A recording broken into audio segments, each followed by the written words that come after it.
Hello, viewers, well, listeners in this case. We're doing this audio-only Song and I so that the file's smaller and it uploads to YouTube better and we have fewer technical difficulties. Because I was talking to Song Eretson is an absolutely wonderful, wonderful person. She has a YouTube channel as well. She is also a writer. We'll put Song's details for her coffee, for her content in the description box so you can check out her stuff because I enjoy it. But Song and I, you may see us talking on Twitter, we were talking about Mary Sue's, and we decided to have a dialogue about it because we come at it from different perspectives, and I thought it was cool. So I'm like, let's do a dialogue about it. So Song is here, and we're gonna start with the definition of a Mary Sue. Now, in order to get a definition, we have to go back. And Song is to really 1974. Yeah, Song is really big on talking about this because she's like, I didn't know. But yeah, the term Mary Sue comes from a parody Star Trek fanzine story called, and this is even controversial right now, A Trekkie's Tale, back when people didn't treat Trekkie as a pejorative the same way they do now.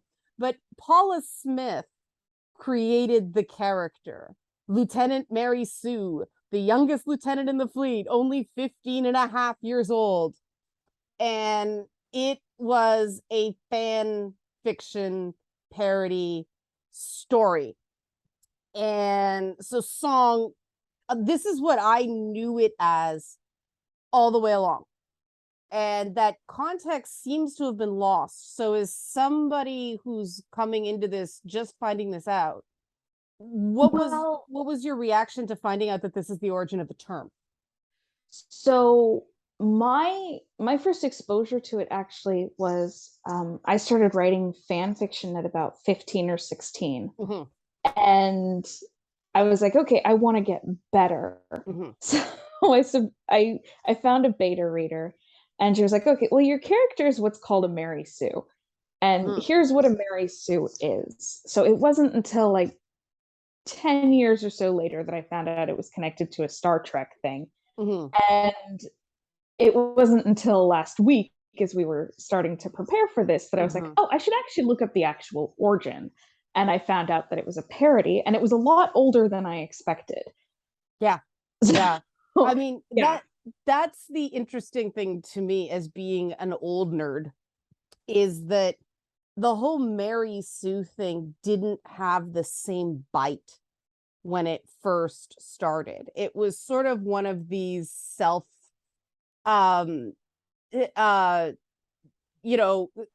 making fun of ourselves, because fan fiction writers tend to be more likely to be female than male. And we all did that story when we were 15 years old. For me, it was D&D characters where we're just putting ourselves in the story because we're lonely and sad and insecure and want people to see the good qualities in us.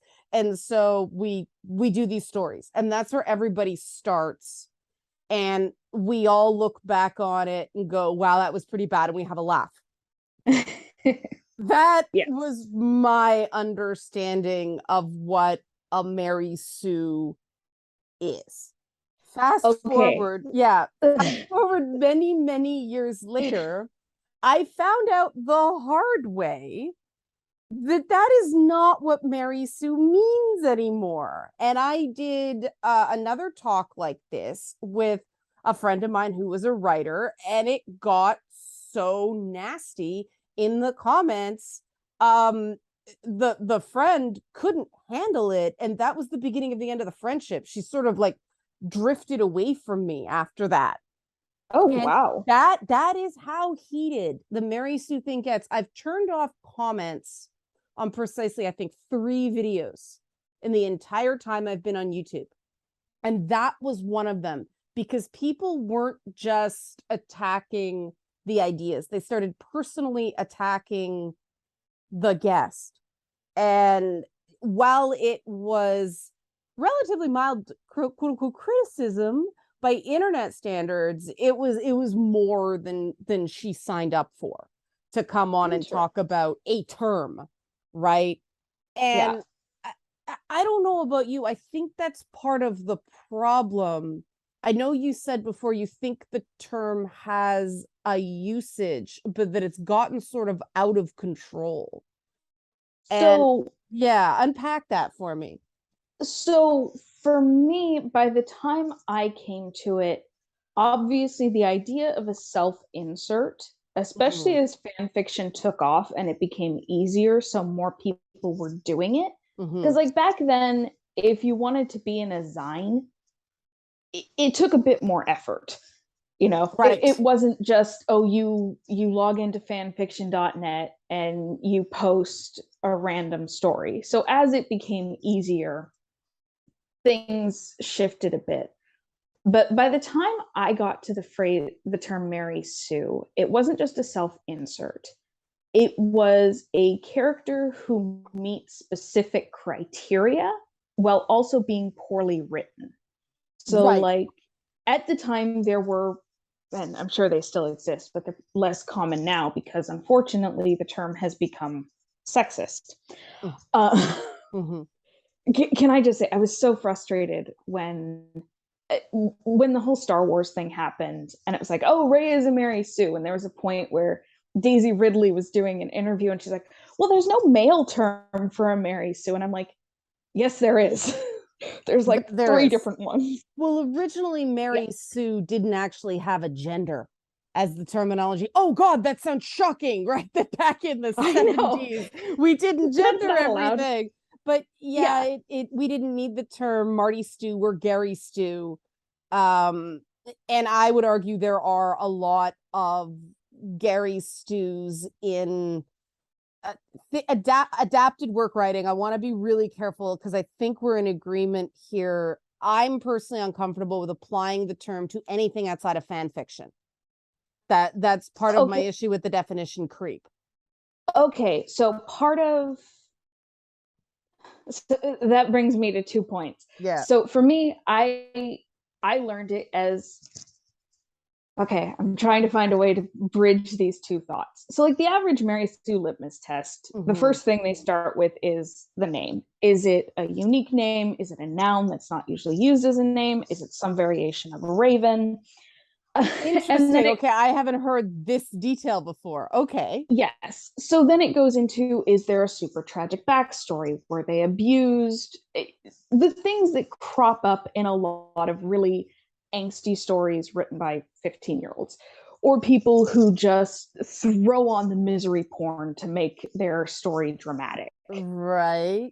Okay. And it also goes into like, oh, do they have a super unique scar? Do they have this or that? Things that people add to a character because they think it makes them interesting, but often if it's not handled properly, it comes off as dumb and amateur. And one of the tests I used to use,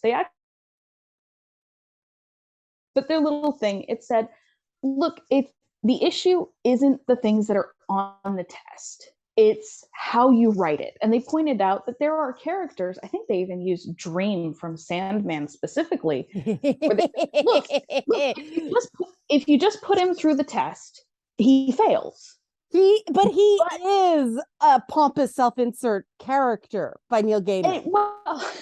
Well, true. But the point they made was because it's well written. So it's like you can have all these traits and you can hit a lot of these points, but are you making sure the character is still well-rounded? And one of the problems you get, and part of this does come back to the idea of the self-insert, right? But it does also come to the OC where it's like you want another big thing is do all the established characters like your new character? Like, is everyone like, oh, they're so great. They're so great. They're wonderful. And of course, one of the main characters falls in love with them. But that would make Ray fail the Mary Sue test. With Ray, with Ray, this gets into the issue, and people are going to go crazy on the Ray thing. So I don't want to get hung up on the Ray thing because people go crazy. Well, Ray is one of the best examples, one of the best modern examples of what I would call a Mary Sue character, because she's a new character who comes in. She has a special, mysterious past. She doesn't struggle very much. Like her struggles are extremely token, in my opinion. And then okay, I would say ham-fisted. That's a better term. Yeah. So it's like and you see it in fan fiction too, where it's like, oh, my character can't be a Mary Sue because this happened. It's like, well, just because you gave him a little struggle doesn't mean you've actually created a good character. Yeah. But then, Han Solo loves her and he offers her a job, and Leia trusts her with the Falcon. Why was she given the Falcon? I think that was a big irritant. And I can see that from the other side, because I know I was really pissed in Wonder Woman 1984 that they had Steve Trevor flying the original the invisible plane. Yeah. Right. Which it's like, I get it, but yeah, it's this is it's like three prongs, right? What you said, and this is why I want to have the conversation. There's like three prongs my brain goes with this, and unfortunately we can only talk about one thing at a time. Except on Twitter, where you have to somehow talk about four things at the same time, which is part of the issue you get into. But and this is too complicated of a topic to just have a straight back and forth, because there are so many moving parts to it. And I think there's sort of three buckets that complicate this whole Mary Sue thing and the utility of the term. Because to me, the issue is the utility of the term. Is it actually useful in communication, or does it sort of invoke Sitch's law? Right, on the internet, like 90% of everything is an argument of definition, that we don't actually talk about the details of the thing. We spend all our time arguing about what the term means, and that's not productive, at least in my opinion. And there's three main complications with, I think, especially sci-fi writing, but then you can get into something like Twilight or 50 Shades of Grey as well. Right. Yeah. Because there's the well-written issue that I want to table for a minute, because I think that'll take a while. Yeah. And then there's the issue of intent, which I also want to get into, because you just brought that up, and I think that's really important. But then there is this tricky thing, and this is where I get hung up on it as an older nerd who didn't have this complication. All the line between original content and fan fiction is so blurred. I mean, I think part of the thing Ray got whacked with was the general fan fiction-y feeling of that J.J. Abrams Star Wars film. Yes. I think part of the reason people, when something overall is just emotionally disappointing, or kind of almost there, or it feels like a replica, as opposed to, it feels like a simulacrum instead of something authentic and original, people look for reasons to explain the emotional feeling they're having about it. And I do think that J.J. Abrams, being a fan fiction director, I mean, he did it with Star Trek. He did it with Star Wars. He's done it with pretty much everything he touches. Everything's an homage, but it's a clunky derivative going through the motions. The sum is not greater than, the whole is not greater than the sum of its parts experience, right? As opposed to something like Stranger Things, which, even though that is straight up late 70s, early 80s homage, that series somehow transcends in a way that episode, what was it, 7? I think part of the difference is, I think J.J. Abrams follows the rule of cool. Okay, what is the rule of cool? So the rule of cool is this shot or this sequence would be really cool. Okay. I don't care how we have to get there, because I remember even watching a review of his first Star Trek movie, and the biggest thing was, why are they on this planet in the first place? Why are they running? Why are they showing the ship? And all. So it doesn't matter if it fits the story or even the world building. It's, will it look cool? Yes, then let's go for it. Right. And I see a lot of that in The Force Awakens. But for me, one of the big things about The Force Awakens is I think that movie was actually fairly neutral. And if episode 8 had been good, or at least less contentious, people are already screaming Mary Sue with The Force Awakens, though. Like, that's where it started. It definitely hit a fever pitch with Last Jedi, but the disastrous video I did on Rey was after The Force Awakens, before The Last Jedi. People were already really at a full boil about this whole thing. I do think if the following movies hadn't been what they were, and if they had been a bit more grounded, and if they'd given Rey a bit more struggle, it could have been fixed over the following movies. Unfortunately, it felt like they doubled down. And I do think like, we've gotten to the point where if a female character so much as talks, then someone is going to say, oh, this is an agenda. This is the woman. I remember when we got the first trailer for Doctor Strange and the Multiverse of Madness, and it's like, oh, there's a Scarlet Witch is going to overpower this. This is some feminist agenda. And it's like, she talks. That was so strange to me, because I went into it going, if she's not the villain, I'm going to be so disappointed. But people didn't see that. No, and a lot of people, all they cared about was just, oh, it's a woman who's talking, who possibly has more power than Stephen Strange. Well, it's the Scarlet Witch. She's always had more power than Stephen Strange. That's right. Well, the thing about Doctor Strange is Doctor Strange has always been, I'm just going to come out and say it, kind of a fuck up. And I say this as somebody who worships Ditko's art on early Doctor Strange books. He's always been reckless. He makes mistakes. And I do think this is not a tangent, but it's going to sound like one. A lot of our opinions about what makes a good fantastic action story come from the Silver Age of comics. And everything is compared to what, Stan Lee and Jack Kirby and Steve Ditko and that sort of Marvel age, but also, what DC had to end up doing to compete with this young upstart character. But the interesting thing about, say, Spider-Man, right? Yeah. That Spider-Man is a shining example of Stan Lee kind of living out his perfect life. Siegel and Schuster were creating the hero they wanted to see. And a lot of it was wish fulfillment. The only thing that was different is that,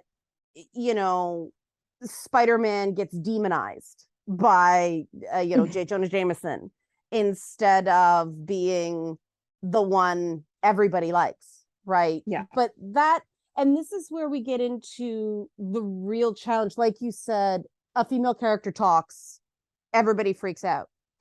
This is something that I think is poorly understood about women and likability.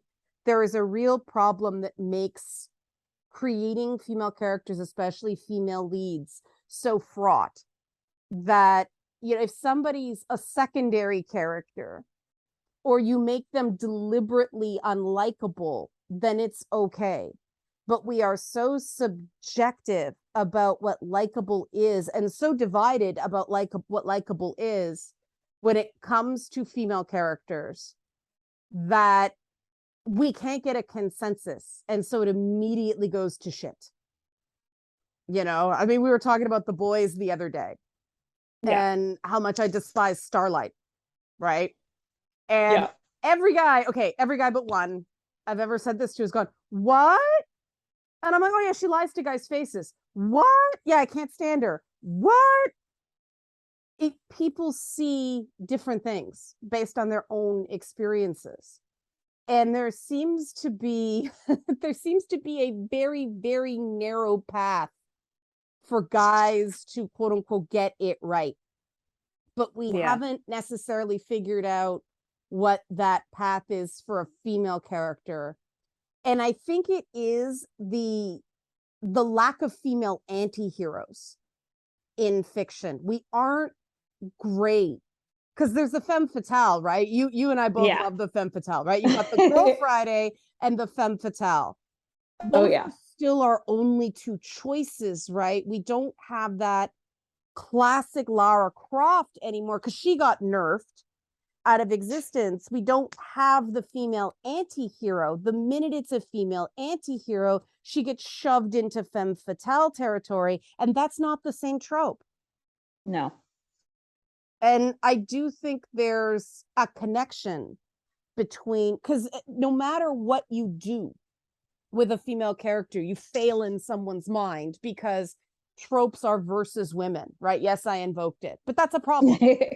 Right? Yeah. I mean, I think we're both in agreement, and this is where we get into the intent pillar. And everybody who's listening, I know we're probably never going to get any, be it resolve that moment in this chat. This is, I think, sort of unpacking the complexities of the whole topic. Yeah. But this is when we get into intent, right? And I do think intent has a charge here. Because to borrow from what you said about Star Trek, right? And it just being seen. Yeah. A big issue I have with modern Star Trek is that it all does feel to me like Spock and or Data fanboy fiction. Right? Yeah. Even Discovery rooted in Spock, right? The J.J. Abrams Star Trek films. I mean, Spock bangs Uhura, which is not logical at all. She's a student. He just wouldn't do that. No. And for me, it's like if you wanted him to have a human love interest, there's one right there. What was it? Nurse Christie? I know who you mean. I can see her face. I always forget her name because it is just so Nurse first name, right? Yeah. And but why, see, to me, I liked Spock more than Kirk because he wasn't defined by sexuality. Yeah. Right. I never liked James T. Kirk as a kid. I thought he was an asshole, and that's okay. The original Star Trek allowed us to think. I mean, McCoy was a straight up racist, right? Like he was always calling him, a pointy-eared green-blooded freak or something like that. Like that was a metaphor for racism, the way McCoy talked to Spock. And you could, Kirk had flaws, McCoy had flaws, but Spock had flaws too. The problem is, I think Spock fanboys don't see that Spock was intended to be, his lack of emotion in the 1960s was considered a weakness, not a strength. Yeah. And you even get that with his mother. Yes. Telling him, look, you have another side to you. Yes. And you need to embrace that. You can't just keep repressing it. Yeah. But it also makes sense because we know that Spock was bullied for essentially being a half-breed. Right. The mixed race metaphor. Yeah. So of course he's going to try to fit in. Right. And so for that, he has to suppress the human side. Yeah. But that's also led to, in a sense, he's messed himself up a bit because he can't accept his two halves. That's right. That was all the thing.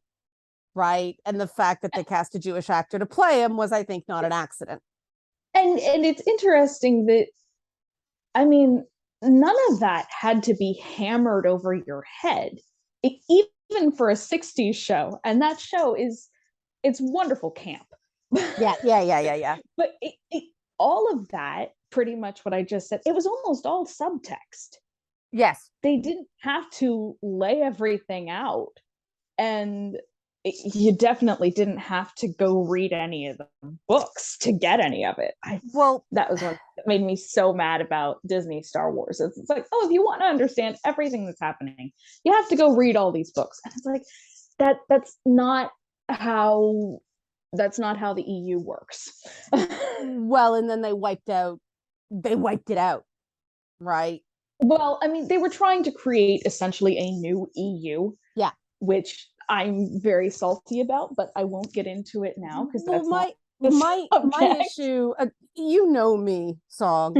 As long as something is clear and I can follow it, like that. Song is the person who explains why Thor and Aquaman are hot to me because I don't get it. Okay, I don't get it, and she constantly has to explain it to me because I don't understand. And her explanation makes sense to me. Let's see if I can get it.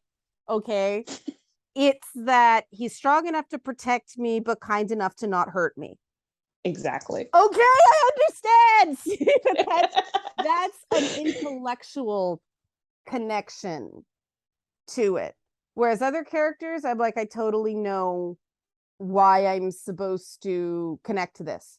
But then we get into the very thorny issue of, is this a almost parasocial love interest for the viewer, or is this, I don't want to date Thor, I want to be Thor, right?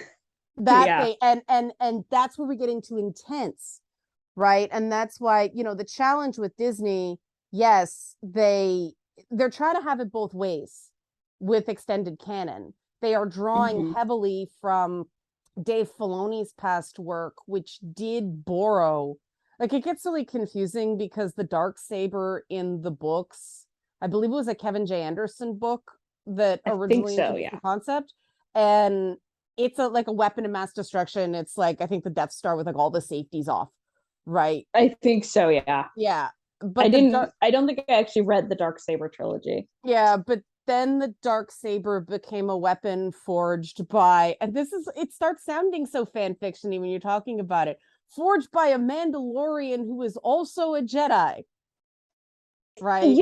I remember watching Book of Boba Fett, which I really enjoyed. I enjoyed it for what it was. I didn't think it was genius, but it was fun. There's a moment in the last episode where you get the giant droidicas. Yeah. And which are the circle, the ones that roll in and then, they're kind of like a circle. Right. And I'm like, this is the kids. This is the 7-year-olds where one of them got like this special edition 12-inch droidica. Yep. And the other kid only has like these mini toys. Yeah. And so they're in the sandbox and he's like, well, mine's a giant droidica. Yeah. So it's like, yep.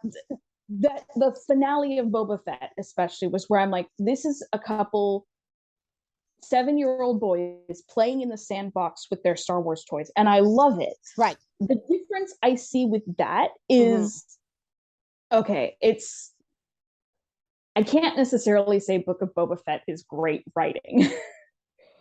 But all Star Wars is never supposed to have been great writing. It's supposed to be kind of afternoon matinee camp, and that's lost too, right? Like, and I feel like there is a difference between something. There's like good fanfic where it's fun, and it's campy and enjoyable. But then there's fanfic where it's just not great. And it's a different kind of bad writing where I don't even quite know how to explain it. It's not Can I take a crack? Yes. What are the best Star Trek and Star Wars movies that most people, the easy answer for what is the best Star Trek or Star Wars movie? Wrath of Khan and Empire Strikes Back, right? Yes. And they're the darkest ones.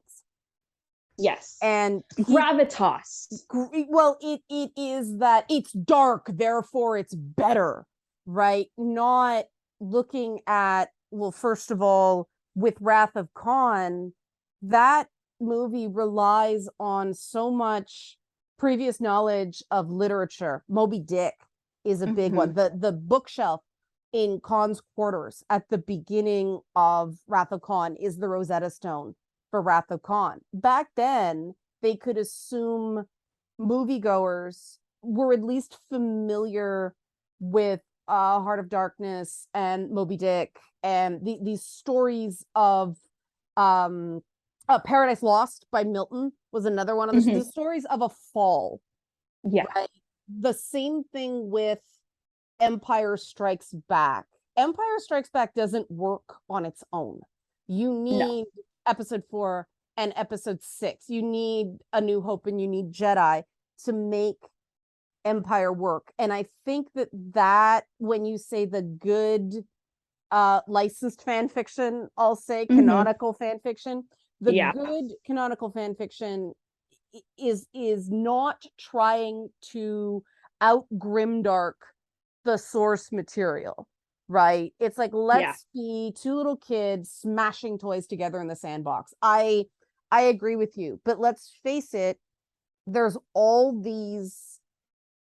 another entire bucket of fan who really do the darker the better. That's suffering you talked about. That. Like they want the male Hunger Games, right? They want this nobility through how much you can suffer, and not in the good Rocky way. No. Right.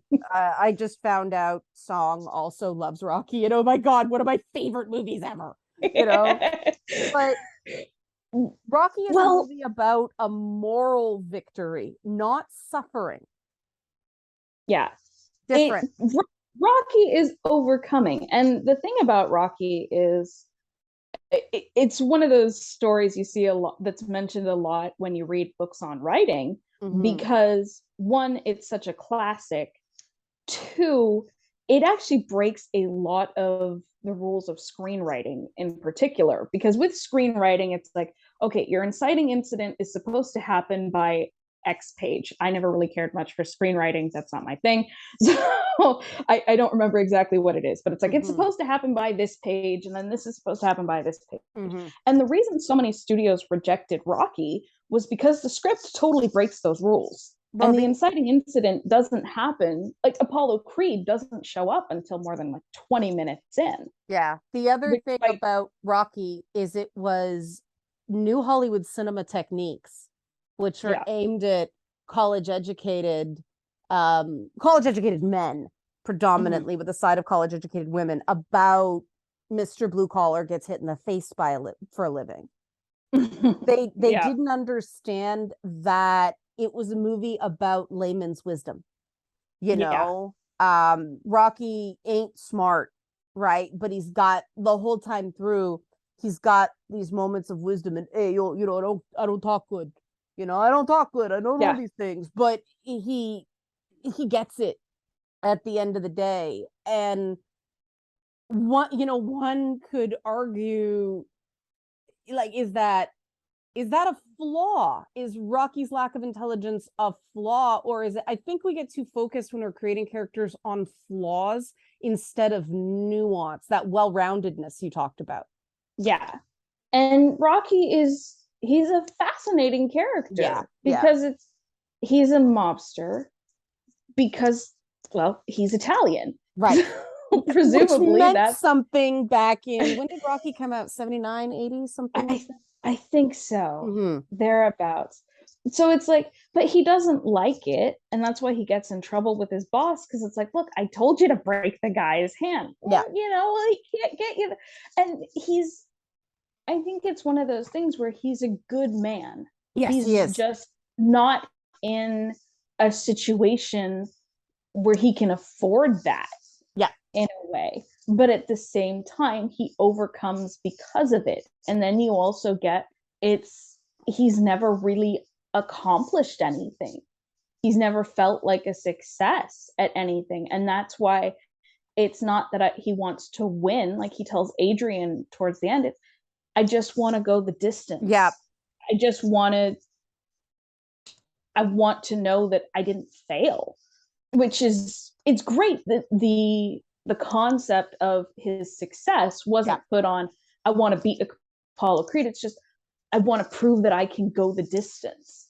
Yeah, I've seen a lot of comparisons between Rocky and the Book of Job from the Bible, because it's just, it's not how hard you hit, it's how hard you get hit. Yeah, and keep getting back up. Yeah. Mm-hmm. Yeah, I can see that. It doesn't quite fit. Like Stallone's a smarter guy than people give him credit for. And I mean, Stallone, what he did with the Expendables, I mean, talk about intent, right? Like, hey, let's create a make work project for a Gen X audience with a bunch of actors that everybody think are washed up. Oh, by the way, oops, we're not. Right. And you compare that to something like going back to Star Wars, where instead, one of the things I think the J.J. Abrams Star Wars made the mistake of, and I would argue his Star Trek has the same error. They didn't know who people wanted to see. And this is where I think Rey took it on the chin for Rey became the tangible detail of a larger problem with the work. And getting back to the whole Mary Sue thing, I told you guys this is all relevant in its own way, right? But getting back to the whole Mary Sue thing and intent, right? Yeah. Mary Sues are normally the canary in the coal mine for larger writing problems with the work. And so I think that focusing on the Mary Sue character distracts from the problems with either structure or world building. And so as an editor, as a coach, as a teacher, I hate the term coach. I need a better term. They all sound stupid. I want to be Obi-Wan Kenobi to people. Okay, there we go. But focusing on the Mary Sue, focusing on Rey, misses the real problem, which is J.J. Abrams did not recognize that everybody was going to pile into the theater to see Harrison Ford, Carrie Fisher, and Mark Hamill, not these new people they don't care about. And oh, how did they screw that up? Right.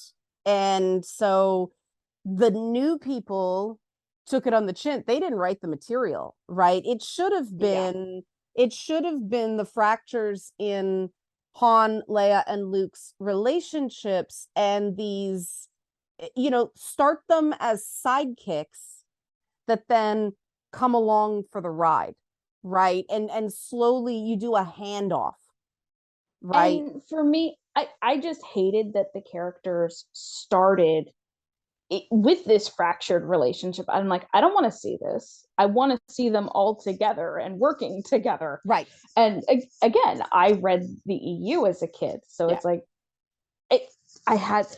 look, if you're not going to actually utilize the fact that you're bringing back the old actors and all you're going to use it for is, oh, hey, remember when? Right. If you're going to do that, just recast everyone and make the heir to the empire. Well, which is what I wish. Yeah, and that was my issue with the J.J. Abrams Star Trek movie 2, right? That I do not want to see a cosplay movie, right? Yeah. The only people not cosplaying in that movie were Carl Urban and Simon Pegg, who both took those characters and made them their own. They weren't just doing an impression of DeForest Kelley and Jimmy Doohan. Yeah. But I mean, Chris Pine, it was a great William Shatner impression, but it was an impression.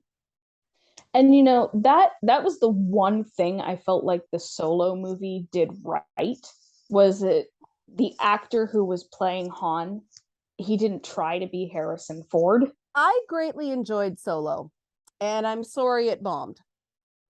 They released it way too soon. Yes. After The Last Jedi. Yeah. For me, there was this bitterness that it's like, I loved the A.C. Crispin Han Solo trilogy, again, in the EU. Right. And it was so well done. Yeah. And it characterized Han so well, and it took him through like 15 years. Yeah. From when he was like 18 right up to the moment A New Hope starts. And then I watched the Solo movie and I'm like, this is so cheap. And it's so boring by comparison. Like, I mean, the opening to the I hunts, see. Yeah. It's I don't know. No, I won't go I into see the what you mean. trilogy because I see what you mean. And that's the thing. And going back to intents and expectations, trust me, this is tough when you're doing what I call broad spectrum IPs. Like I used to work in youth music programming, and it was a great challenge to have to find something that appealed to hip hop fans. And, at the time it was grunge, right? Marilyn Manson was just coming up. But then you had the poppy boy band stuff and the pop princess, and the station was in its heyday when that was all together. It all kind of fell apart when they put them all into their own lanes. And it was because of the sampling. And when you've got something like Star Wars, everybody has this version of Star Wars in their head that is just for them, right? Yeah. And this is where another thing, I think the Rey as a Mary Sue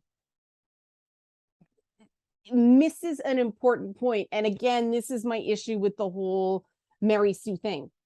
I agree with you that in theory, it does describe a specific thing, and therefore there is a kernel of worth in the term. However, can I say this? Yeah.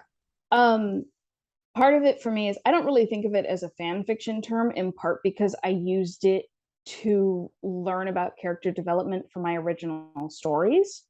So for me, the Mary Sue, it's shorthand for essentially a tool where it's like, okay, here are some rules to follow as you're first starting with character development. Right. Avoid these things because these are cliche and kind of cheap when it comes to building a character. Right. However, when you're a better writer, the thing you learn is that it's like with any art. The reason you get a lot of young artists who are like, oh, I just want to draw anime or this really stylized cartoon style. Why do I have to learn musculature? Well, because you have to learn the rules and how they work before you learn how to break them. It's like when Cher used autotune for music. Right. Well, we already knew she was a great singer, so we knew that this was just a cool effect she was using. Then you get these new artists who come up and they use so much autotune, you barely know what they sound like. Well, they probably sound like crap, and they might not actually. Like Rebecca Black actually turned out to have a pretty good voice. Oh, I did not know that. Okay. Autotune. Yeah. Oh, that's interesting. But if you don't know what you're doing, and if you don't prove that you know what you're doing, then it looks like a crutch. And so you need to understand the rules before you can break them.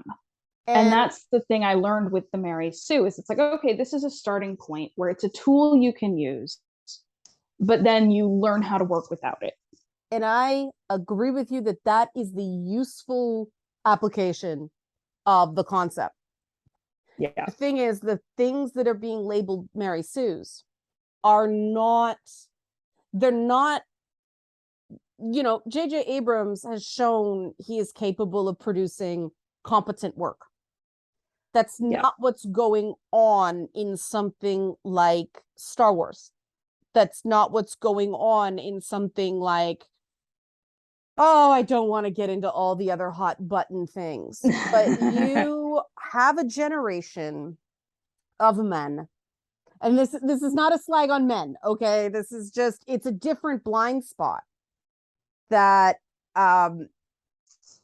you're taking an entire generation of men who grew up on Star Wars, who grew up on Star Trek and Marvel Comics and all that stuff. There was a real creative moment in the 60s and 70s when it came to pop culture, right? Yeah. Now these guys have kids, right? And the narcissism that put all the women into their stories as the girlfriend is now transferring to the narcissism that puts all the women into a work as the perfect daughter. And so we have Rey. Rey is everyone's daughter in that fucking trilogy. And that to me is the real problem. She's the little girl these guys in their 40s and 50s who have a ton of nerd guilt about the way they treated women back in the day. You know, she is their do-over through daughter figures, because they know that, you know, in their heart of hearts, they didn't have what, you know, instead of recognizing I'm matured, stages of life are real. They have so much guilt over, you know, drooling over Carrie Fisher in the Leia bikini, which I don't personally have a problem with, but there's a lot of guilt among these particular guys who are still not mature, but they are older, right? So you're seeing it in, oh God, the Uncharted franchise. You're seeing it in a weird way with The Last of Us 2, you know, The Last of Us 2. You're seeing all these spunky manic pixie dream daughters everywhere. Yeah. Right? Like the farmer's daughter on crack. And that's a different problem than the Mary Sue. That's not, okay, sit down, you got to work on your writing. This is, you already know how to write, but you forget how to do everything when you're writing a young woman, because you can't make her a sex object, you can't make her a bitch, and you can't make her the kindly grandmother, so you don't know what to do. It's a different problem. Yeah. And I think something a lot of people don't quite understand is you can't expect everything out of one character. No, you can't.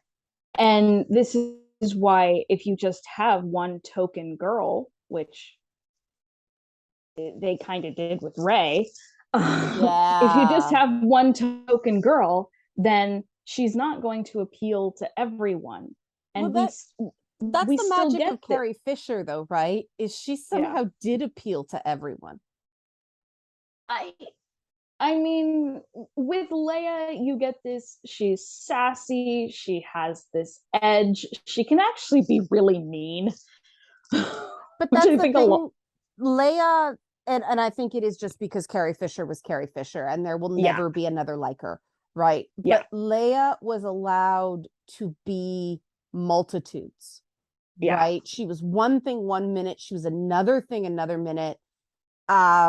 It's sort of like similar with oh God, what's her name? Margot Kidder's Lois Lane in the 79 Superman film. Those women were allowed to be complicated.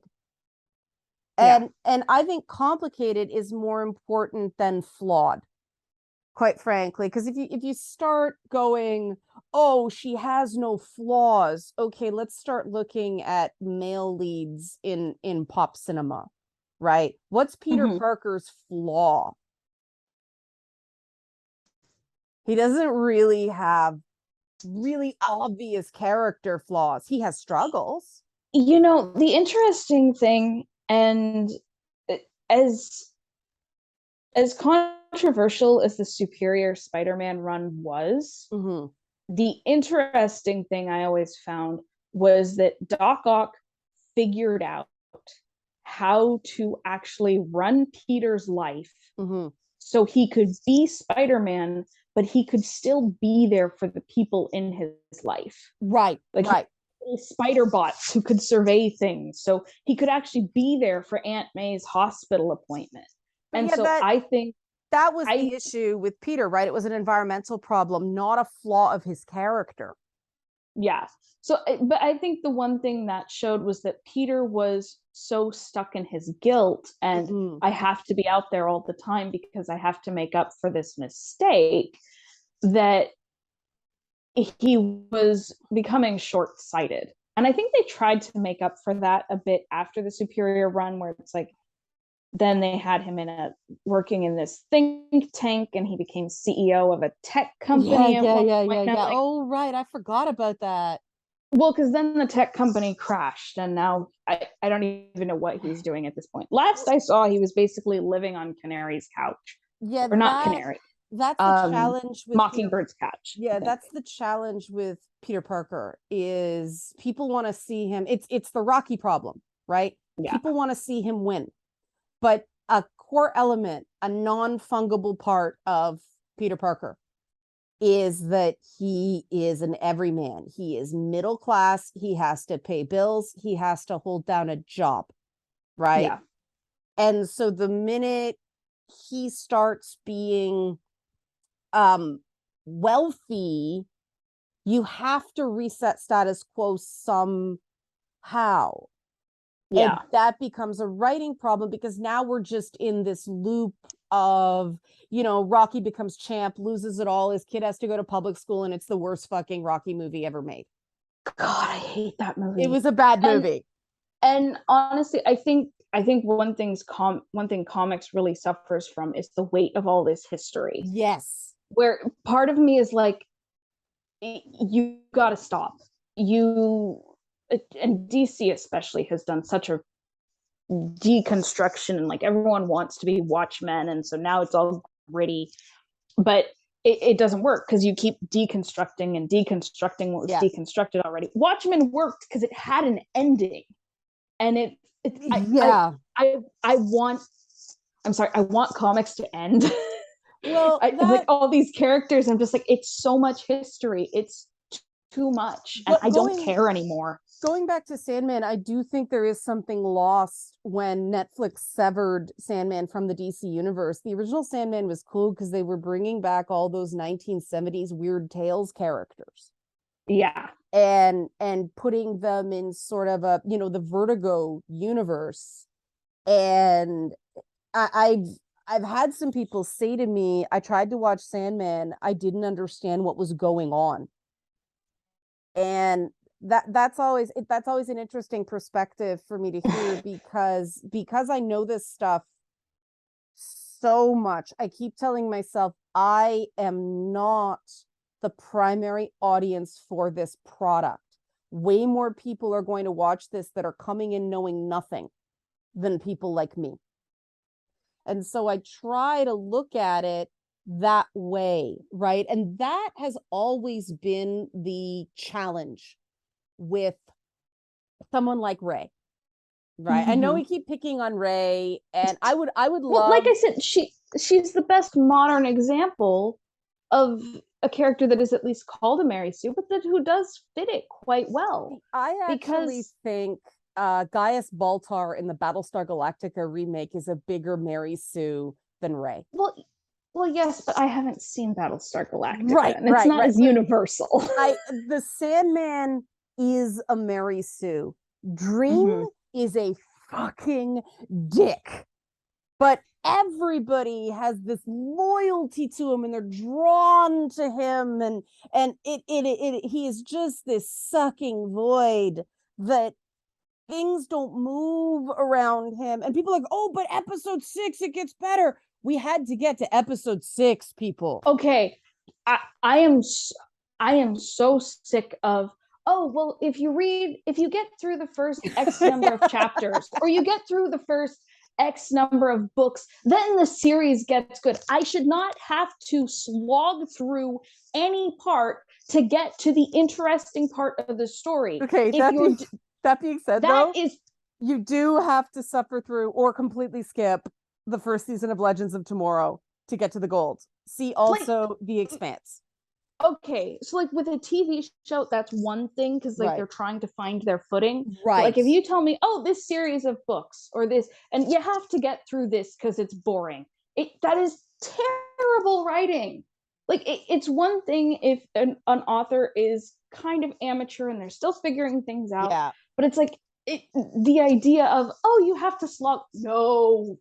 Yeah, no, I do not have the time. I value my time too much to slog through anything for it to get good. I think there is a lack of respect for an audience when you are expected to plod through, and Netflix is bad for this. Netflix likes to drag out the episode count because of the binge. I actually just saw a tweet today that was like, oh, you know, it used to be with shows, you got an adventure every week and you saw a monster. Mm-hmm. But nowadays, it's like, if you have a series about someone who's a surfer, then it's going to be about how they earn their board, and you won't actually see them surfing until the end of the first season. And I'm like, no, stop wasting my time. Well, because the origin story is the fan fiction instinct, right?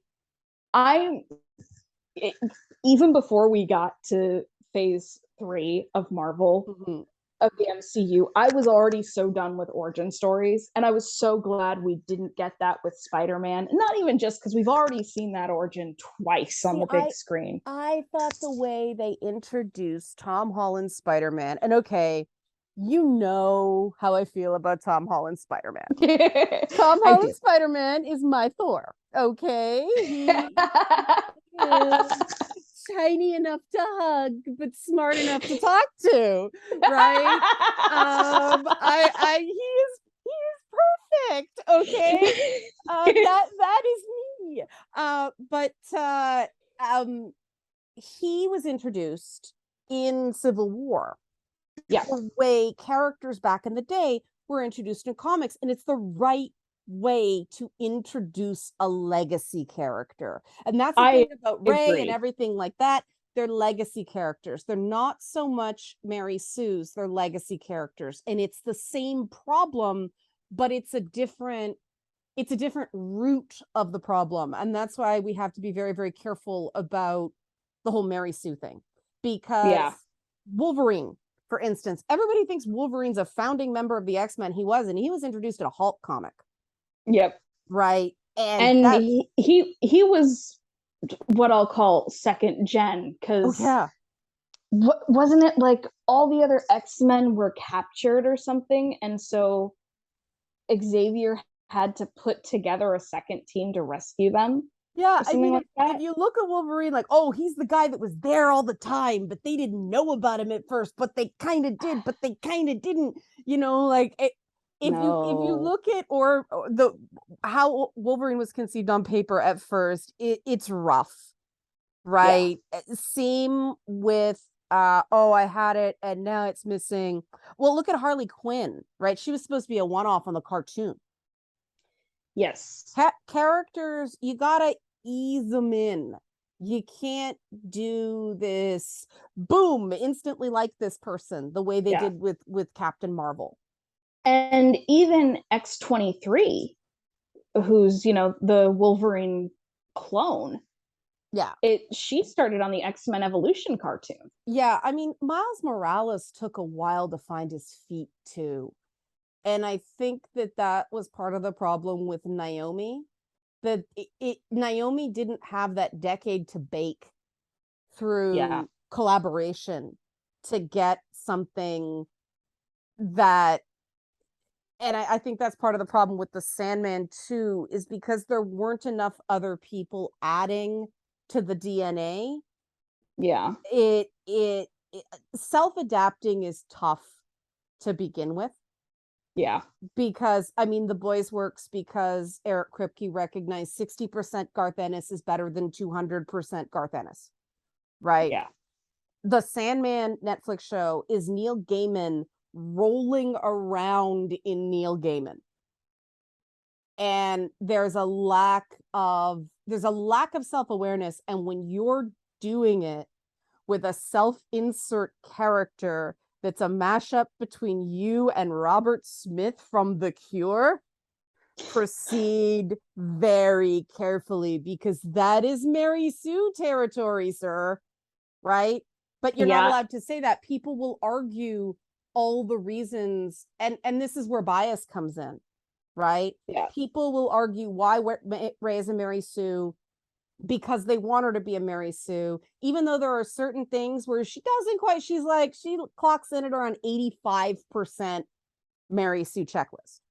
Yeah. But then they take someone like Dream and go, oh, he's only 83% Mary Sue checklist, therefore he's not a Mary Sue. Look, as far as I'm concerned, if you're over 60%, but again, it comes down to writing, and Ray suffered because the writing in that whole trilogy, like, okay, The Force Awakens suffered immensely because it was a carbon copy of A New Hope. Oh yeah. Which just, why? And then you got The Last Jedi, which because we won't even fanfic. go into. Yeah. Yeah. And okay, so let's do that because that was the third pillar, right? I said I wanted to touch on, and we got to watch our time here. Bad writing. And this is where we this is where we diverged initially on the whole Mary Sue thing, because I'm like, the problem is bad writing. So let's call it bad writing. Now you have persuaded me that it is a particular kind of bad writing.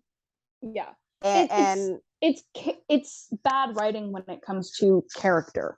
So it's like you can pinpoint, here's your character problems as opposed to here's your world building problems. Yeah.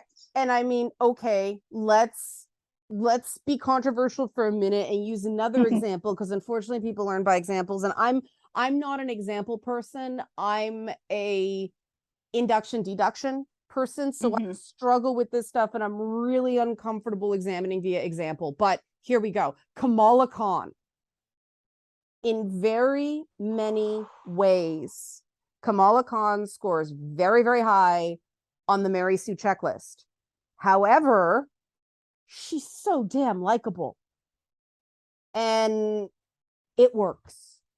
So for me, the issue I've seen with Kamala Khan and that I had with her personally wasn't so one, she personally offended me when I read the first run. Okay, the first run of the comic, people forget how rough that was. Yeah. So, but for me, it was a huge turnoff because you see her writing fan fiction at one point. Yes, and it's so meta. It's so meta. Well, for me, it's, I took my fan fiction very seriously. Yeah. I wrote a superhero story, which was never finished, so we won't talk about that. But I wrote a space opera with Disney characters, and I took it very, very seriously, and I was careful with my characterization and for the most part the world building. There were a few things that like just only kind of work because I made them, but I took it seriously. So then we see Kamala Khan and she's writing the Avengers fighting with unicorns on this pink planet, and I'm like, this is so insulting to what I do.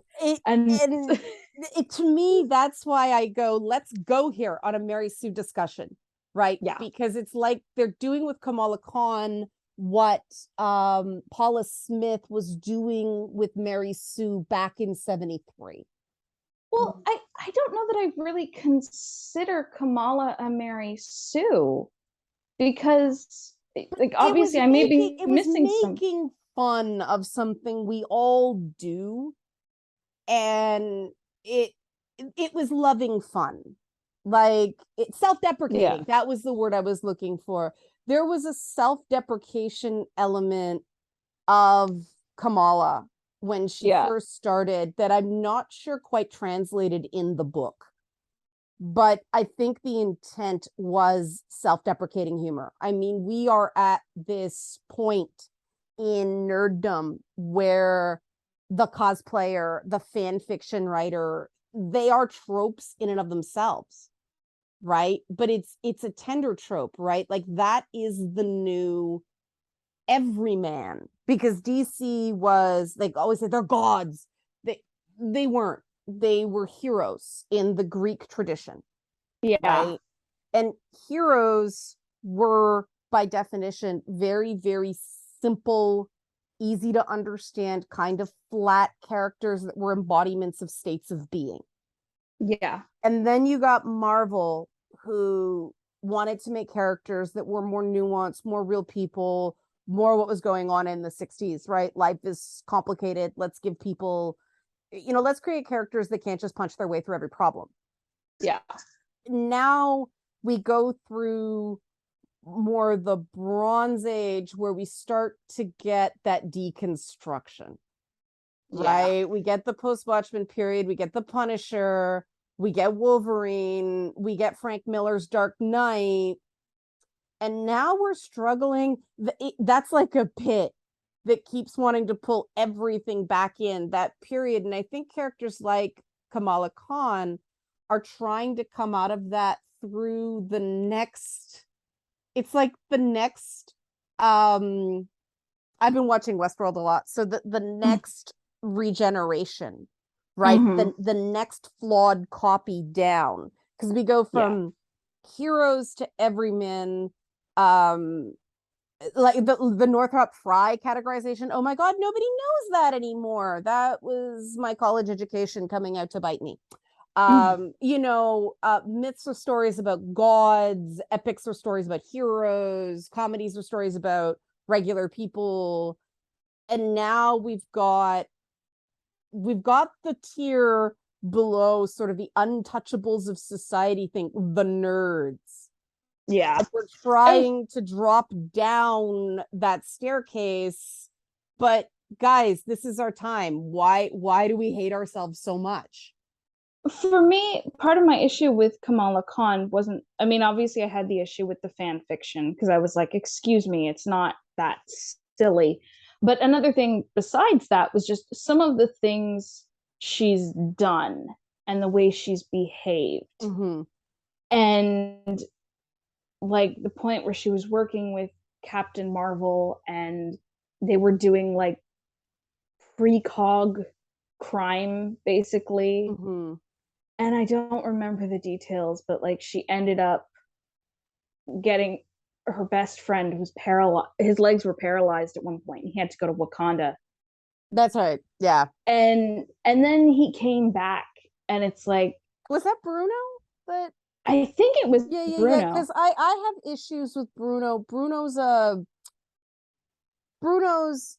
trope as well. He's the one I struggle with because he's like that. Kyle Rayner had an assistant that was the same thing. It's tough because back in the day, the sidekicks were, how many times has Robin gotten beat up or killed?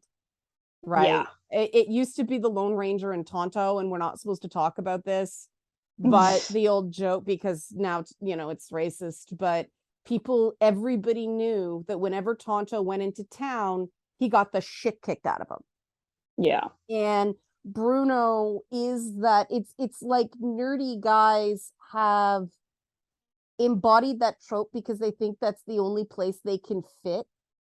Yeah. It's like a bastardized Rocky that I just felt like her behavior around the whole thing and in a lot of aspects was extremely callous, and I didn't find it heroic. I'm like, you're doing all these things that are causing other people to suffer, and then you make it all about you. And this is where we get back into, we've got no right path to balance a female character, right? Because I look at that and go, I mean, okay, changing gears because my brain just crashed.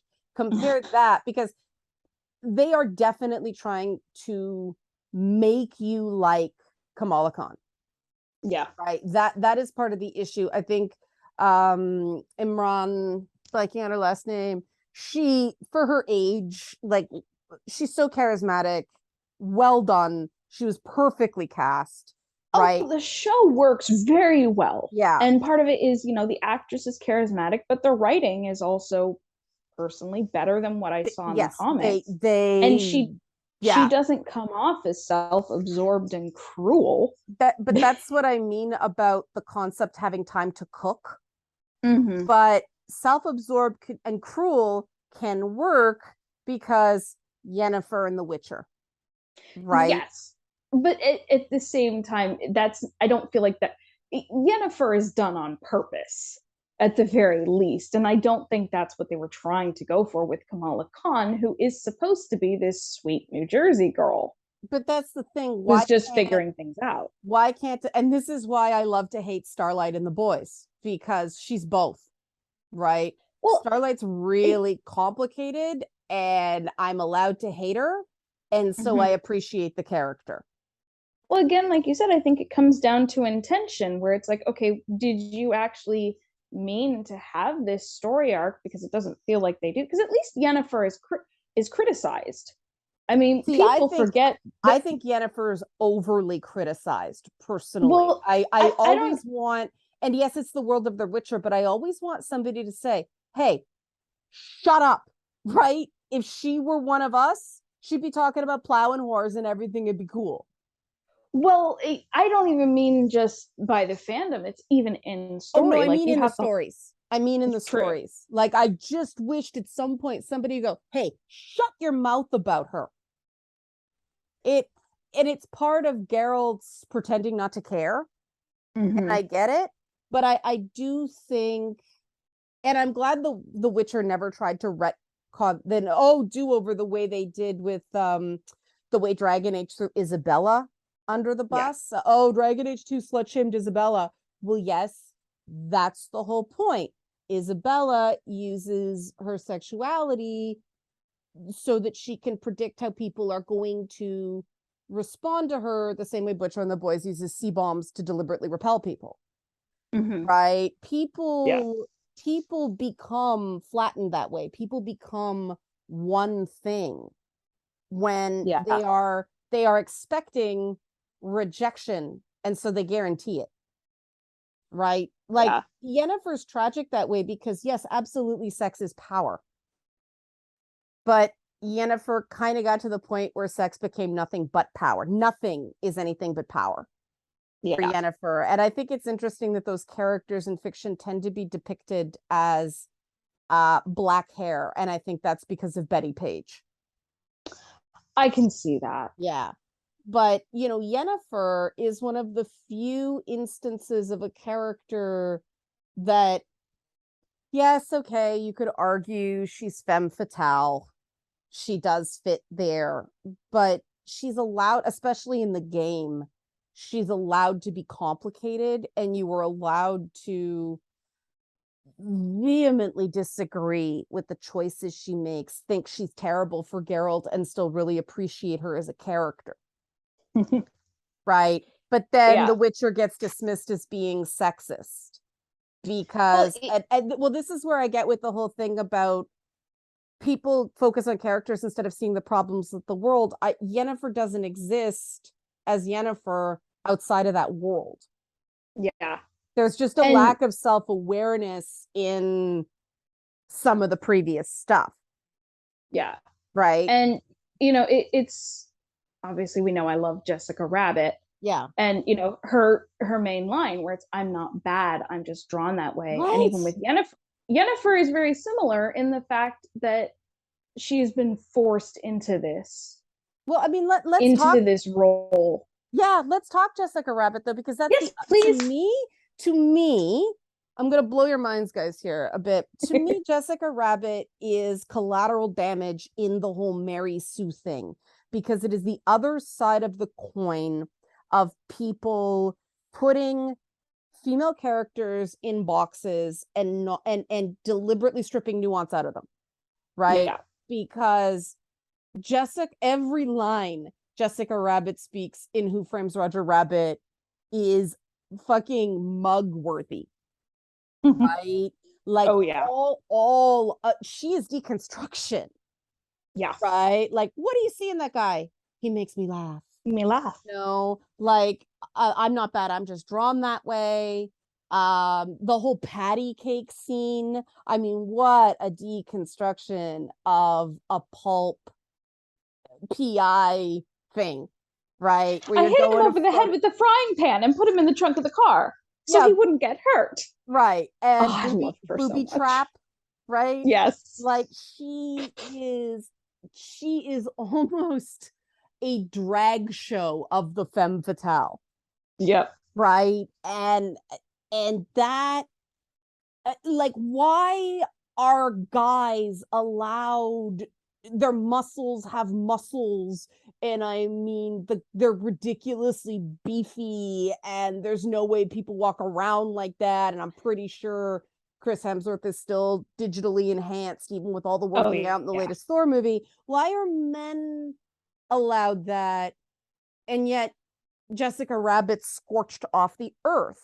Right? Okay. I maintain it's the same spectrum of problem that begins with Mary Sue and it ends with that. So here's the thing. You mentioned I have a YouTube channel, which I don't upload much because things have been crazy, but I actually have like at least 2 videos talking about male sexualization and why just my frustration with how a lot of the same women, feminists usually, who say, oh, well, Laura Croft's boobs being big is a Right. problem are the same ones who will just drool all over Jason Momoa. And they're the ones that are trying to reclaim the term Mary Sue as well. And so then I actually looked into it and I'm like, why do people think this is okay? Right. And the one explanation I found was someone saying, oh, well, it's different because women have always been sexualized, right, and our sexuality has been villainized. Right. So this is just reclaiming and Right. basically saying, well, men have to suck it up because they've sexualized us. And I'm like, look, I'm equal opportunity. I mean, one of my favorite characters is Conan the Barbarian. Yeah. And while I'm frustrated that Frank Frazetta's image has become the classic, well, not classic, it's become the definitive image of Conan, which is not accurate to the books Robert E. Howard wrote. Yes. But it's like, I mean, I'm looking at a painting I did, which is totally that style where it's like you've got the barbarian king sitting on his throne and his scantily clad lady at his feet. It's like, so I love that. I'm all for it, but I'm also like equal opportunity with it. That was the composition that Star Wars borrowed for the posters, right? Like it works. There's just something inherently lizard brain pleasing about it. And you touch on something we're gonna have to do other topics. I think we should do another one just on the femme fatale instead of the Mary Sue, because it's all unpacking, right? But you know, going back to it, it is an interesting dichotomy, right? The very people who the website, the Mary Sue, right, is the one complaining about Lara Croft and Jessica Rabbit, and they don't see the problem. And a video game creative director by the name of Vander Caballero crystallized this for me. He says, you know, some people see things from the lens of academia or of criticism or of sociology or whatever. I come at my stories from the realm of art. And in the realm of art, all of these things cannot exist because then, you know, basically that's analysis, not creation. I do think a lot of the people, women especially, who try to reclaim the term Mary Sue, they don't understand that a Mary Sue is not supposed to just be a female character. Right. It is a character that fits certain parameters. And yes, it has expanded beyond being just a self-insert.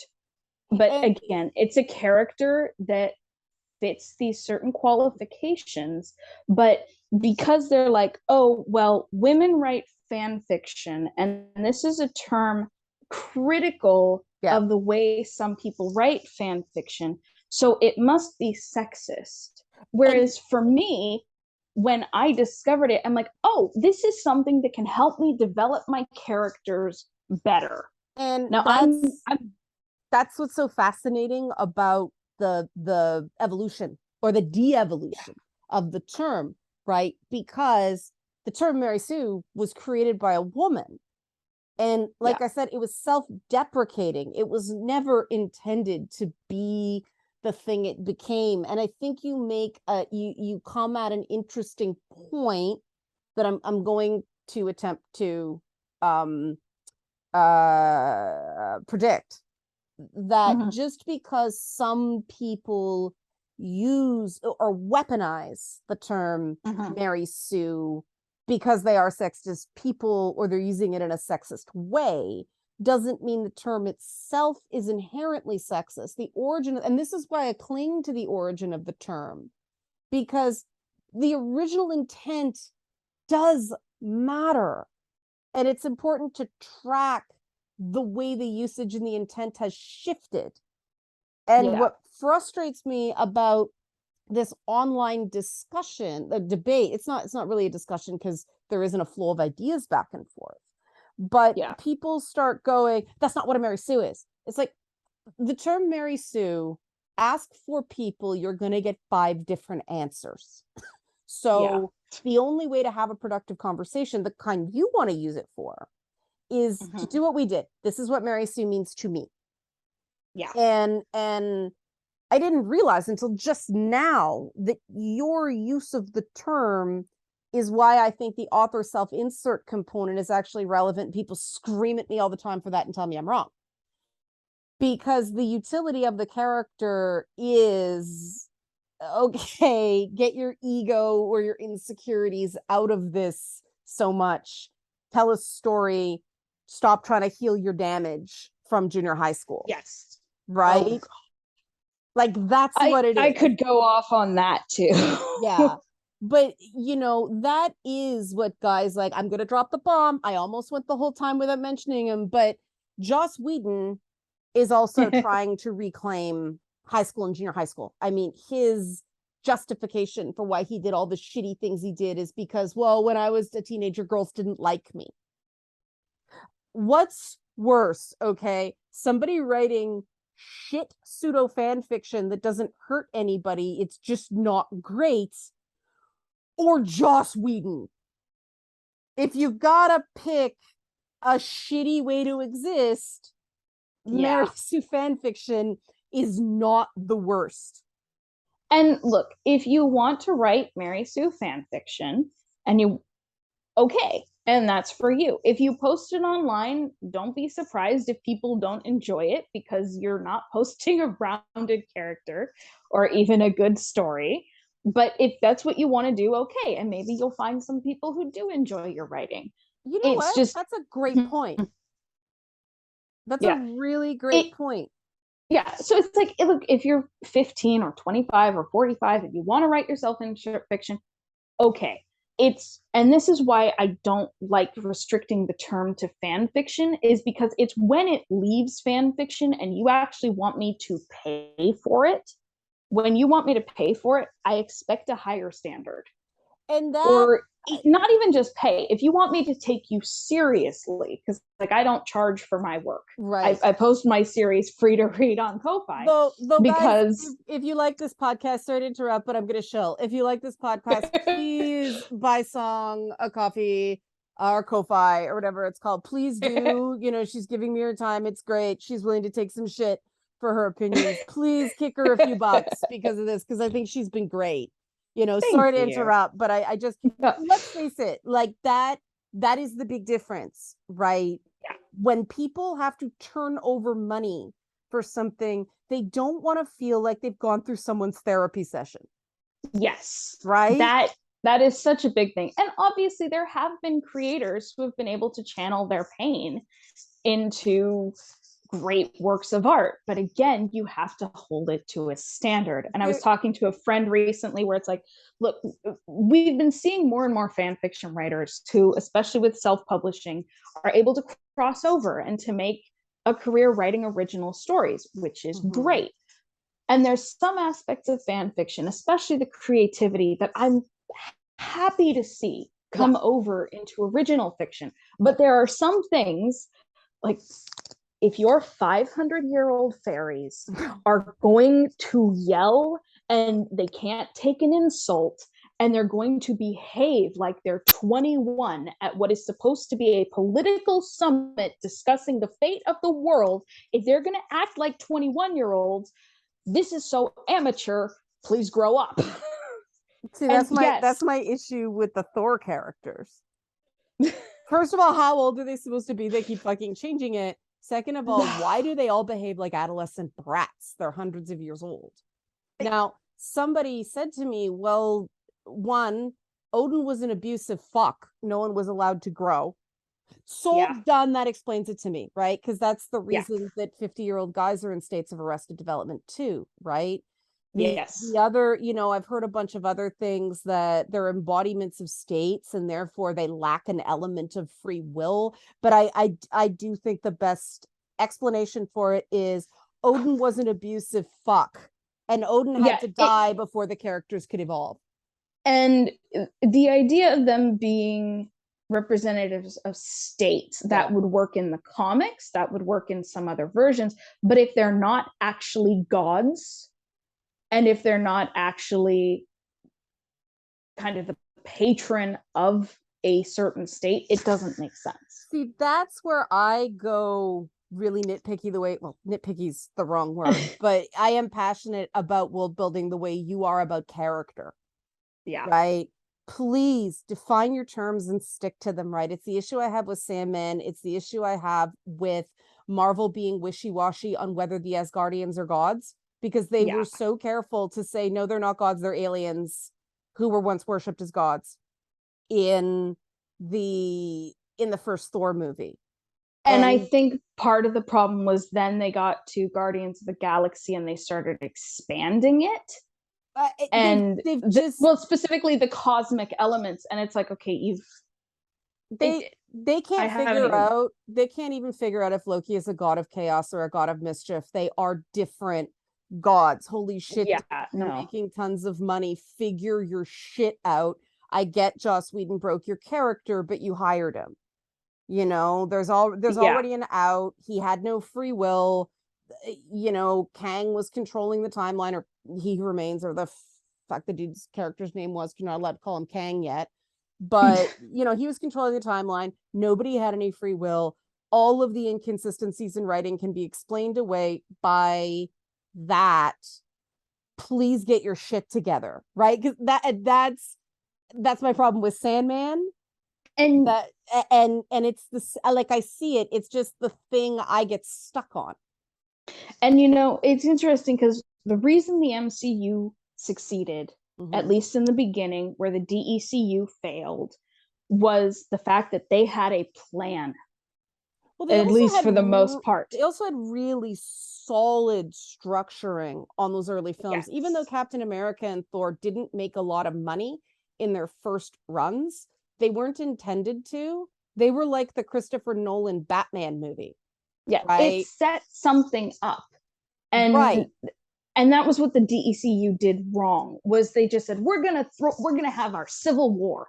And I'm like, do you see all the groundwork that Marvel laid before they got to their civil war? I don't care about your characters, especially since Man of Steel was not actually written to be part of a continuity. And Man of Steel was pushed out because they had to put out a movie to keep the rights, which I'm like, oh, that is a terrible idea. Well, that happens, though. That's where all the live action Disney remakes of animations come from. It's just a copyright renewal strategy. And I mean, I don't mind if they're adapting their own work. Just can you please have a reason for being? I don't understand. Okay, you digitize the Lion King. That's not live action. They're doing a sequel to that movie. Well, it made money. And that's you know, when we go back to, and it's interesting that we have the same, and this is why I enjoy talking. And this may be a good place to land, because we're gonna have to have song back, because we cracked open like 5 different walnuts, and now I want to eat all the flesh, right? It's you know, but if it's fan fiction, it really doesn't matter how shitty it is. And I think that's, you know, because you agree, I agree, it's when you pay for it. We have the same reasons for the positions we took. The positions we took because of that reason ended up being different, in terms of me being, no, Mary Sue's a fanfic term, and because I have not liked the way the term has darkened, the way the term's been weaponized, the way it's become a thing to just throw at a female character. Because like you said, it was originally not intended to have a gender. And it's become, every female character now in anything has to prove they're not a Mary Sue. And that's why I don't like it. But again, it's the exact same reason, right? Because I think it's become shorthand in the same way that woke has. And that's another term I don't like the creep on. Well, and that's exactly why I make the comparison, because I don't know, I don't remember if you talked about it on YouTube or if it was just on Twitter, but you were like, okay, you realize it didn't have a set definition anymore. And I'm one of those people who said, okay, yes, words evolve and meanings can change, right? But this is an evolution This is just completely ignoring the meaning of something, right, to yeah, throw it around. And it's like, don't. For me, it's like, okay, I say Mary Sue, it means something specific. But if, and if I you're mean that, and there's a certain, like, I think what it comes all down to is laziness, yes, right? And it's a question of whether you're writing or whether you're critiquing writing. I despise laziness because I actually believe that there's really no difference in terms of the value, the worth of a Spider-Man comic and the Bible, personally, right? yeah, They're mythologies that people live by, right? People embody Peter Parker the same way they embody the Jewish matriarchs and patriarchs, right? How many kids are walking around right now named Tiberius? It ain't because of the original source of the name, folks. It's because of Star Trek, right? Didn't Nicolas Cage name his kid Kal-El? I think so, yeah. These things mean something. Yeah. And I think there is something in these are things that you cannot take and turn into your own personal ego project. Yeah. Because people are paying money to be entertained. Now, the thing I struggle with, and I mean, you're a better judge of this than me because you know you don't come at it from within the industry the same way. Yeah. I can say, here are my issues with Sandman, you know, the adaptation. There is a Tridevi in Indian mythology, so why are they calling her Hecate? Why not call her the Tridevi? You know, why does Abel have a cross on his grave? Why did you make Dream's servant a black woman instead of a white man? Like, ouch, come on, you're supposed to be more progressive, not less. What is this? And you botched Joanna Constantine's introduction. They just did. It was ham-fisted, it was bad, and some poor woman got dogpiled on Twitter by a bunch of dudes for saying so, because she didn't know who the hell John Constantine was, and she should be allowed to not know. But I find perspectives like that interesting. I find perspectives like yours interesting because you're just coming at this as an aficionado. You're not coming at this from someone who has been through the industry and been in these meetings and see how things get shitified. You're not seeing the seams the same way. And there's sort of a purity of the way you come at this that I don't have anymore. Right? My lens is muddy. And I just don't, I'm aware of this and I understand that I can only have one perspective and my perspective is it can't be the only right one because art is subjective. Yeah.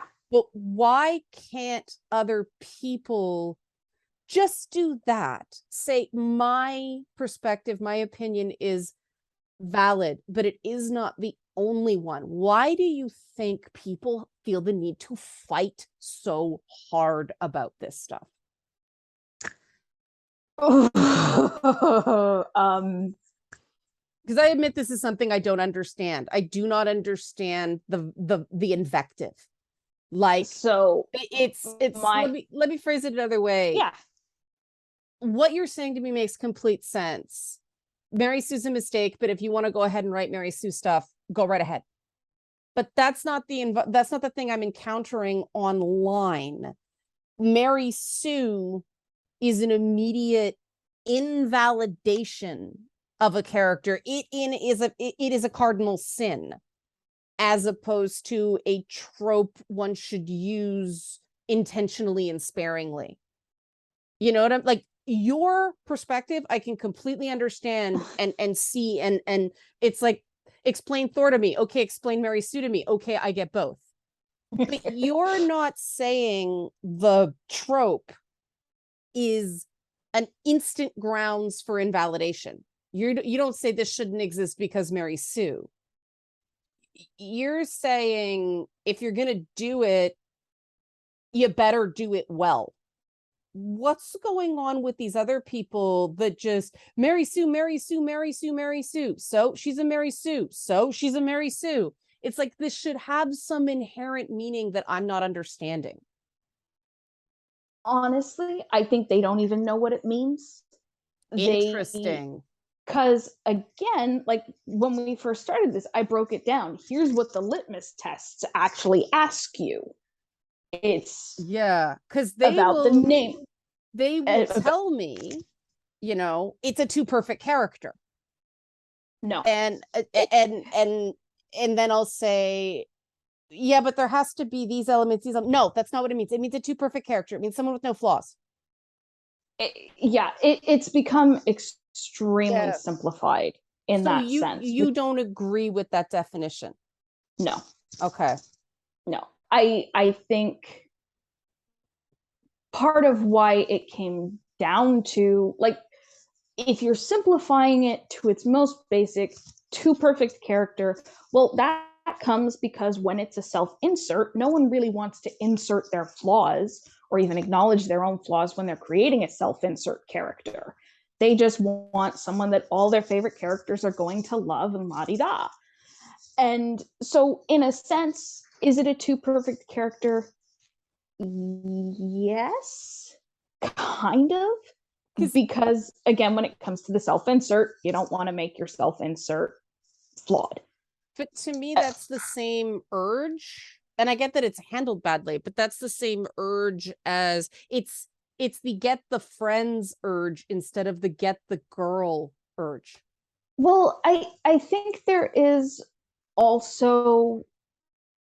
bit of an issue currently with the political climate, so to speak, where female characters are not allowed to have flaws. And I think that's why, you've complained about the fact that the female-led MCU movies, it's all, I don't know who I am. Yeah. Whereas with Thor is allowed in his first movie, which was the best.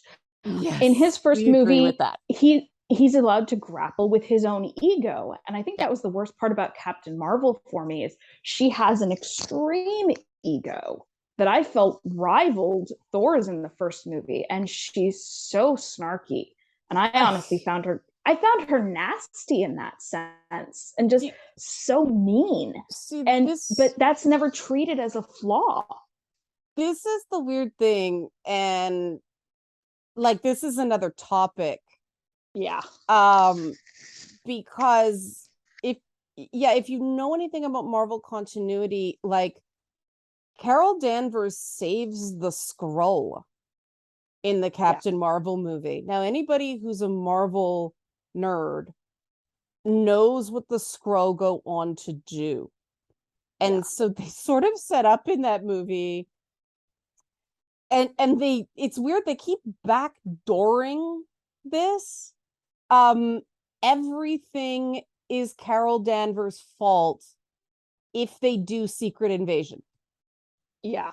Which, like, I mean, we've already got Secret War coming. And we've already seen more of the Skrulls showing up. Yeah, like, if that's the way they're going, then that means the Skrull have been infiltrating Earth since the 90s. Yeah. And it's her fault because she didn't wipe them out at the source. Yeah. And so I have a feeling they'll probably twist it and it'll change somehow, but it's still this thing where it's because we get these female characters who they can't necessarily grapple with their flaws, so they have to find their own identity. Right. And it's this thing where I feel like a lot of women aren't allowed to be flawed. Well, like, you're not responsible for your flaws if you don't know who you are. Yeah. But like, even in the last few Disney princess movies, we've had Moana. Well, she didn't really have a flaw. She was fixing Maui's mistake. Yeah, she's just kind of on for the ride. Yeah. And then Mirabel's Frozen flaw is she's just really nice and average. Yeah, and she's instead fixing the mistake her grandmother made. Frozen 2, it's they're fixing the mistake their grandfather made, which was like, okay, of course it had to be the guy. And now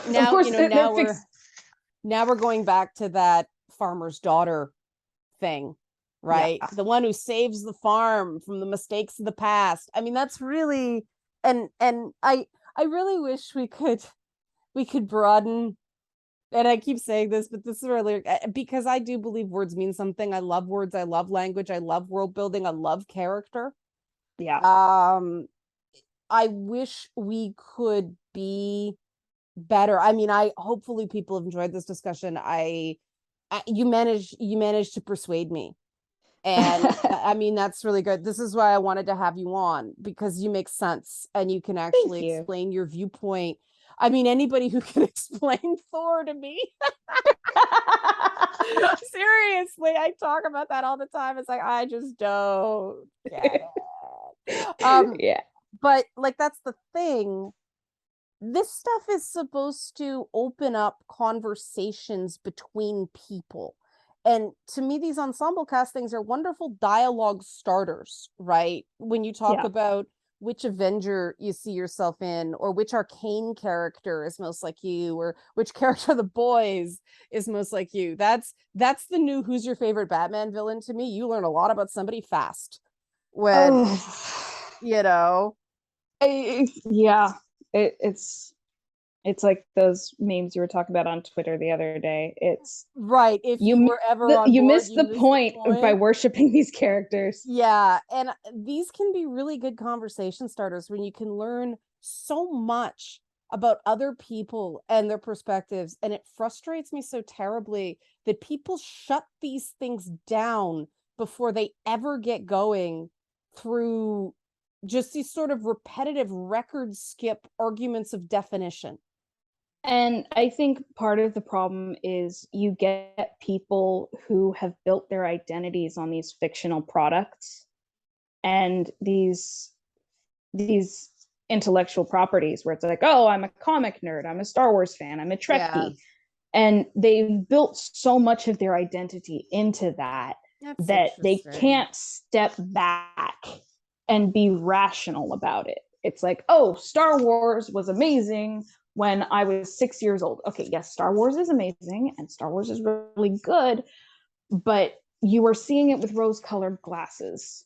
And interesting. Okay. It's not perfect. Like, it's fun. I love camp. So it's like, I hate to say, oh, camp is not very good, but it's like, technically, by normal standards of literature and writing, camp usually isn't very good, but it's done in a silly way so that you still enjoy it. And but audiences are too sophisticated now, or they think they're too sophisticated. There's a huge difference. They see something that's campy and they're like, oh, this is cheap. And it's like, shut up and enjoy it. Which is why I don't watch reviews for stuff like Book of Boba Fett and Kenobi, because I'm like, look, I know what you're gonna say. I don't care. I'm having fun. I'm always just with reviews, it's always, did they watch the same show? And this is what I have to be really careful of, right? Because I know I'm not watching the same show as other people. Yeah. Because we all come at things from different perspectives. And the problem with the phrase Mary Sue is, one, you get people who haven't looked at the litmus tests and they don't understand writing and character development. So they throw this phrase around because, oh, it's a shallow, undeveloped character. And it's like, okay, well, one, you're just throwing that on a female character because you don't like the character. You don't actually understand. See, I have this saying where once you know the rules, you can break them because you understand how they work, at least when it comes to art. I'm not talking about laws and actual rules or anything. And so I can use the phrase Mary Sue because I know what it means to me. Most of these people, they don't actually know what it means. They have this very surface level understanding. So they throw it around and it's like, if I said a character was a Mary Sue and someone said, okay, what does that mean? Well, I can break it down because here's the points that I find to be a Mary Sue about them. If if you put that label on someone and you can't then break it down the way I could, I'm sounding very egotistical as I say this, but the point is, I understand the definition. If you could not properly define it, if you could not make a bullet point list of the characteristics that makes this particular character a Mary Sue, you shouldn't be throwing the word around. I agree with you. I get into trouble for saying things like that all the time. Well, it does come off as a bit pretentious. I don't think so, though. I mean, we've had discussions about I don't think it should. in the past. Yeah, I mean, the way I'm saying it, where it's like, I can use it, you can't. But it comes down to the fact that I understand the definition. If you don't, then you probably shouldn't be using it. See, here's where me taking anthropology instead of sociology warps me from other people. Yeah. Right. Because I look at shit. Right. Because one of the my favorite lectures that I ever took was on otaku culture and garbage anime. Like not Studio Ghibli. They don't even consider themselves anime. The fucking disposable junk. Right. I am fascinated by what things like the pulps, the penny dreadfuls, like disposable anime do in culture. And I think fan fiction and the whole Mary Sue fan fiction genre, to me, speak to a need that people aren't executing well, but I still think the need is valid. And I think the really negative reaction to the Mary Sue is the same need, that the people complaining about this don't like that the Mary Sue displaces the characters that they felt validated them. And yet the creator of the Mary Sue is shoving this character in there precisely so that they are validated. Right? It's this struggle. Exactly. One group can ever be validated at the same time. And so the only characters we can agree on are anti-heroes, because then we're not examining goodness anymore. We're not examining ideals. We're not examining what likability means. It's they're a piece of crap, ain't that great? Yeah. And it's unfortunate, right? Because I do think we need stories about what it means to be good but not perfect. Yeah. Right. And I mean that's why I think, we can talk about Captain Marvel, we can talk about Jessica Rabbit, but yeah, let's wrap this for now. I'll give you the I'll give you the wrap up. I like to give guests final word. So where do you want to leave us with the whole Mary Sue thing? I think the thing to remember is that the term has a meaning, and it's not necessarily a sexist term. It can be used in a sexist way, but it's not inherently sexist. And if you're refusing to listen to criticism because you think the word is sexist, well, that's kind of a you problem. Whereas if you're using it because if you're using it in a way that is sexist, that's a you problem. If you refuse to listen to valid criticism, that's also a you problem. But I think it is important to understand the term before you use it or discredit it.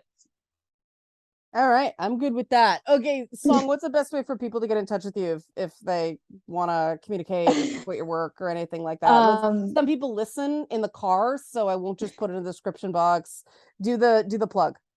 Okay, so I'm on Twitter at songw which is my writing and art page. Ko-fi.com/songw which is where I post my fantasy romance series, Callousness Chronicles, which is free to read. So, which I have dabbled in reading and quite enjoy. Thank you. The opening is one of the best opening sentences I've read in a really long time in a book. So it's really, really good. There's my recommendation. All right, Song, thanks so much, guys. Thanks for listening. Let me know what you think about this format, because we've already got a ton of topics to do in future. I would love to come back.